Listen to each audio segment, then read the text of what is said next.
The doorbell rang at exactly 7 o'clock. Sarah wiped her sweaty palms on her cream-colored dress for the third time, her heart hammering against her ribs. Through the frosted glass, she could make out a tall silhouette. She hadn't been on a date in 4 years, not since her husband walked out when Emma was just 6 months old. Her sister had practically forced her to download the app, insisting that 29 was too young to give up on love.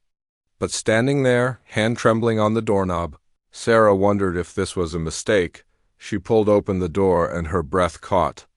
The man standing on her porch looked like he'd stepped out of a magazine, dark hair swept back, sharp jawline, navy suit that fit perfectly. But it was his eyes that struck her most, kind, nervous, exactly how she felt. "Sarah?" he asked, his voice warm.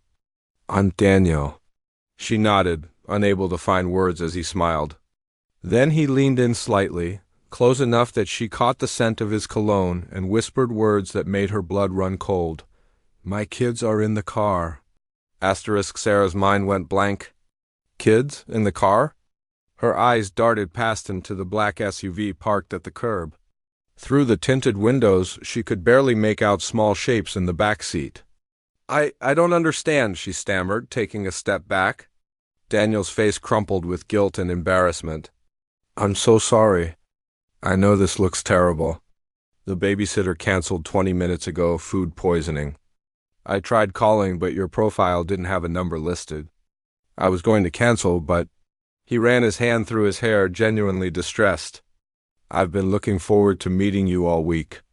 I thought maybe we could just, I don't know, order pizza here? Let the kids play? I'm an idiot. This is completely inappropriate." Sarah stood frozen in her doorway, 1,000 thoughts racing through her mind. This could be a setup, a scam, something dangerous.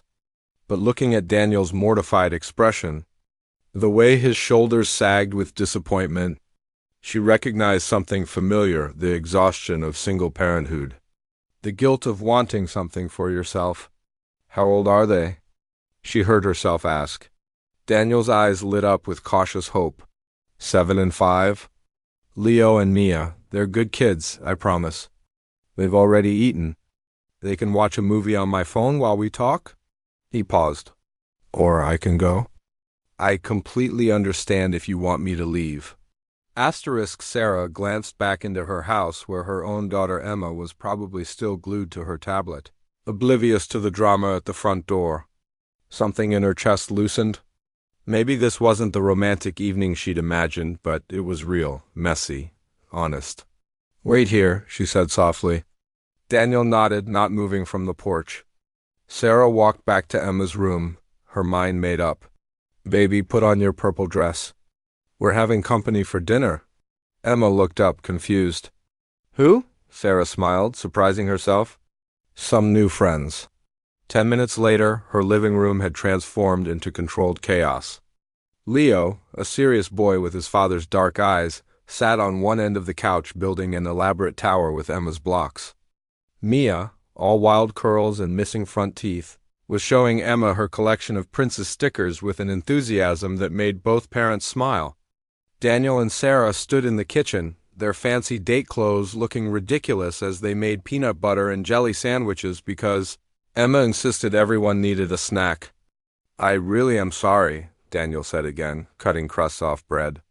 "This wasn't how I imagined tonight going." Sarah looked through the doorway at the 4 children laughing together, then back at Daniel, who was concentrating so intently on making perfect sandwiches. "You know what? I think this might be better," she admitted. "The pressure's off. We're just, 2 tired parents trying to figure things out." Daniel laughed, a genuine sound that crinkled his eyes. "When my wife died 2 years ago, everyone kept telling me I needed to get back out there. But every date felt so forced, so fake. Sitting across from someone in a restaurant pretending my life isn't held together with duct tape and prayer." He met her eyes. "This feels more honest." They carried the plates into the living room, and what followed was the strangest, most wonderful date Sarah had ever experienced. They didn't discuss jobs or hobbies or favorite movies. Instead, they refereed disputes over blocks. braided doll hair, and discovered they both sang the same ridiculous version of the Itsy Bitsy Spider. When Mia spilled juice on Sarah's cream dress, Daniel looked horrified, but Sarah just laughed. It already had marker stains from Emma anyway. "Welcome to my world," she said, dabbing at the spot. "Every outfit is a casualty." As the evening wore on, the kids gravitated together like they'd known each other for years. Emma, usually shy with strangers, was giggling at Leo's knock-knock jokes. Mia had fallen asleep against Sarah's side, her thumb in her mouth, completely trusting. Daniel gently stroked his daughter's hair, his expression tender. "She doesn't usually warm up to people this fast," he murmured. Sarah felt tears prick her eyes. She'd built such high walls around herself and Emma, convinced that letting anyone in was too risky. But here was this man who understood, who knew what it meant to be the only parent standing between your child and the world. Asterisk. It was nearly 10 o'clock when Daniel finally said they should go. The kids protested, Emma clinging to Sarah's leg and begging for Mia and Leo to stay. "Can they come back? Please, Mommy, please." Sarah looked at Daniel over the children's heads. His expression was hopeful, vulnerable in a way that made her heart ache. "We'd like that," Sarah said softly. "We'd really like that." Daniel smiled, the kind of smile that reached his eyes and made him look younger. "Tomorrow? We could go to the park. Let these guys run off some energy while we actually have a conversation that lasts more than 30 seconds. As Daniel gathered his sleeping children, wrapping Mia in her jacket and guiding a drowsy Leo to the car, Sarah stood in her doorway watching. He buckled them in with practiced ease, kissing each forehead, making sure blankets were tucked just right. It was such a simple thing, but it told her everything she needed to know about who he was. When he walked back to say goodbye, they stood awkwardly on the porch, suddenly aware they were alone. "Thank you," Daniel said quietly, "for not slamming the door in my face. For giving us a chance." Sarah reached out and squeezed his hand. "Thank you for being honest. For showing me the real you from the start, even if it wasn't the plan."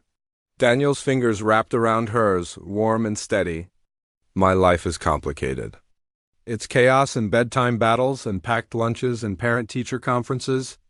Anyone who's part of it needs to understand that my kids come first." His voice cracked slightly. "They've lost so much already. I can't." Sarah stepped closer, her own eyes bright with tears. "I get it. Emma is my whole world.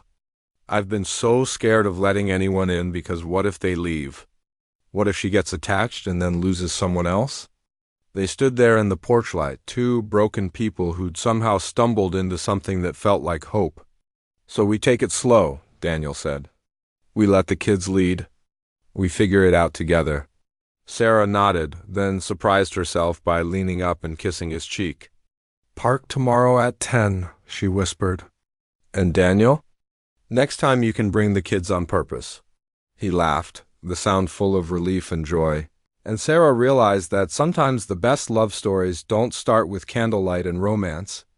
Sometimes they start with chaos and honesty and kids asleep in the car with two people brave enough to show their messy, beautiful, real lives and hope that someone will love them anyway.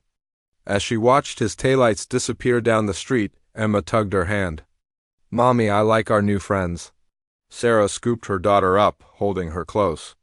"Me too, baby. Me too."